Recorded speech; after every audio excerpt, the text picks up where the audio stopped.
Vegetables are the key to eating healthy. You can add, subtract whatever vegetables that you like. You can use your own seasoning or whatever seasoning you want to use. But on the salt intake, me personally, I would eat either do pink Himalayan salt or sea salt, and but not as much.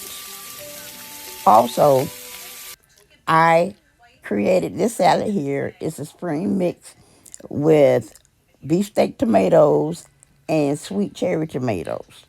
I know some people say tomatoes give them inflammation, but they are a great source of vitamins. Here you see my bestie in the gym. This is her morning workout routine, Monday through Saturday.